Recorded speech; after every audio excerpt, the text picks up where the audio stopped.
Hello you guys, welcome to another video. Today we are going to be, I guess, hybriding, customizing, however you want to say that. For some reason I kept saying head swap in my head, and I'm like, not really a head swap because I'm not putting this head on her. I will, just so you guys can kind of see, I guess, the proportions, if that's something you guys want to do.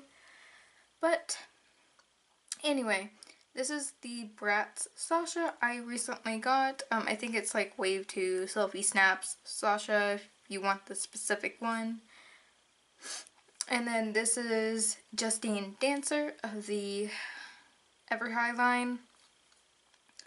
And just for kind of comparison, you can tell it's not a perfect match. With these dolls, with the Bratz dolls, it's kind of hard to get an exact match when it comes to, like, I guess Monster High and Ever High. Although I guess if the doll is white, you kind of have a little more, I guess, little more room to kind of figure out your perfect skin tone. But there's only 3 African American dolls in Ever High. The other 2 African American dolls are very much lighter than Justine here. So this was my option. Just so you guys know, I do have Jade here. Now, she isn't as much as it looks like it. She's not a perfect match to this body. Jade's skin is actually a little more yellow, and she is on the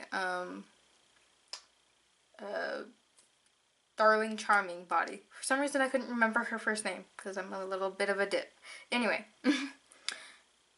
So yeah, that's kind of what she's gonna look like. The head comparison, the proportions are pretty good. It's not too crazy. So, and she can fit Monster High clothes, so that's perfect. So I guess let's get on to what you probably came on here to see, the customization process. So I've already taken their heads off. There's plenty of videos that can kind of show you how to take them off. You can stick them in like a plastic bag or in hot water. You can boil the head itself, like in water. I didn't want to wet her hair, so that's why I didn't do that. You can just gently pop it off, which is what a lot of people do, but you run the risk of breaking this peg thingy.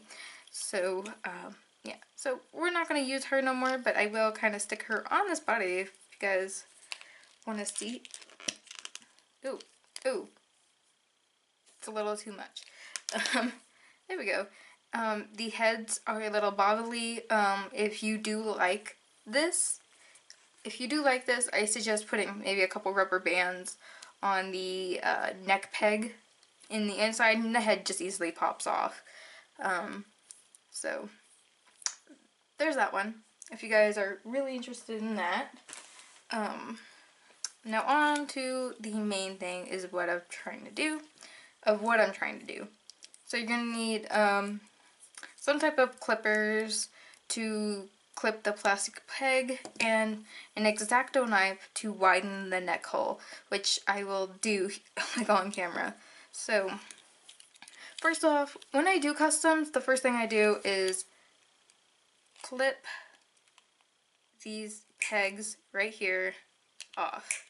It makes it really easy to take the heads on and off if I need to. Like, I did this to Skull Dude and Pantra because I knew I was going to eventually want them to have the ability to have their head on and off. It makes them easier to dress. Now, I know some people who have put this neck peg inside the head. To make it easier on myself, I cut it off. So, you're gonna need a little bit of... I just cut the whole thing in half. So all you're left with is this little peg thing. Now you could just shove it on and you could be fine.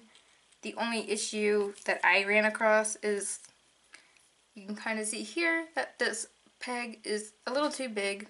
You can force it on, but all that will happen is this peg will sit on the inside of this concaveness piece. It'll just sit in there. It's not actually inside the head. So to kind of give it a little more room to go inside the head, I'll zoom in here a little bit. You're going to want to use your X-Acto knife and kind of carve a little bit of the rim out. Now, this is kind of risky because you can like mess up your doll if you're not careful and stuff like that. And let me take my ring off so I don't scratch your face. So I had to take off, well, it's all on your preference, because I took off a lot on Jade. Her head actually has more movement to it than like if I didn't do anything. So I carve this out just a bit. And you could probably heat this up and it would probably, you could probably carve it a little bit easier. And you want to be careful. If you were a younger person, you could easily cut yourself. Because this is hard plastic, so it doesn't want to do what you want to do. Really.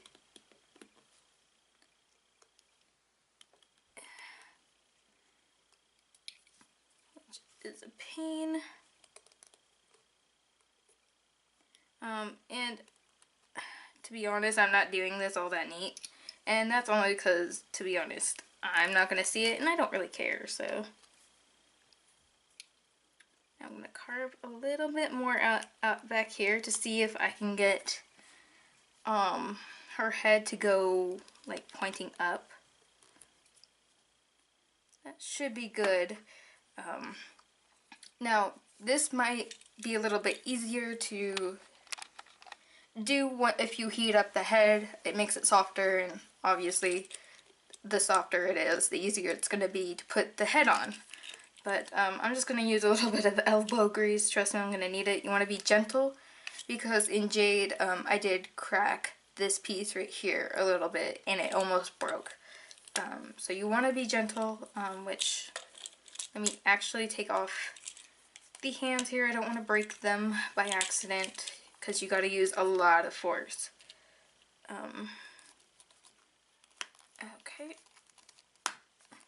So there, like if you didn't do what I said, basically this is what you would get, and it would be very hard to push it on the rest of the way.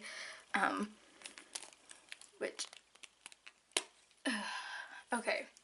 So now obviously I pushed it too far, but that happened to Jade too. It's actually easier if you push it too far because it's kind of easy to kind of just pull back up, and there you go.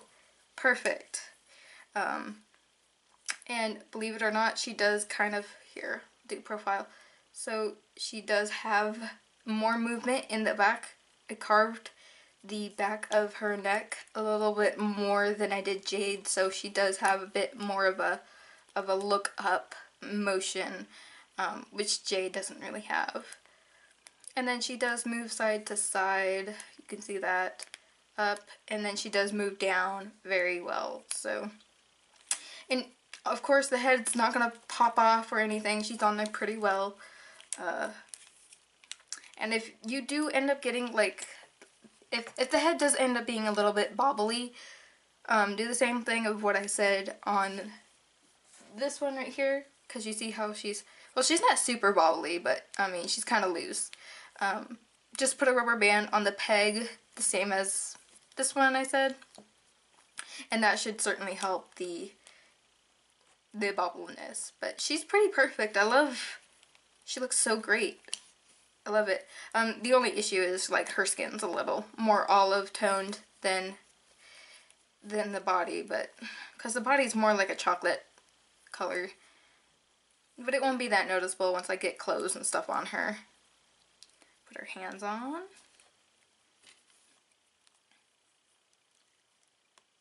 And there we go. I do have to wash this doll's hair, so I'm not going to be putting clothes on her, unfortunately, because I really want to play with her. But there we go. Now my Jade has a friend. There we go. I hope this was helpful for you guys. If you're trying to make hybrids, and to be honest, this certainly looks better than the Darling Charming I had put on Jade's body. So Doesn't look that bad at all, really. It depends on what you're looking for in a doll. That's why I have them on ever high bodies, because one, I have clothes that can fit them, and two, I just like the ever high bodies and the monster high bodies. So yeah, I will have pictures probably with her clothed and everything, and you guys will get to see pictures. Hopefully this was helpful. If you guys have any questions, leave them in the comments, and until next time, I will see you guys later. Bye!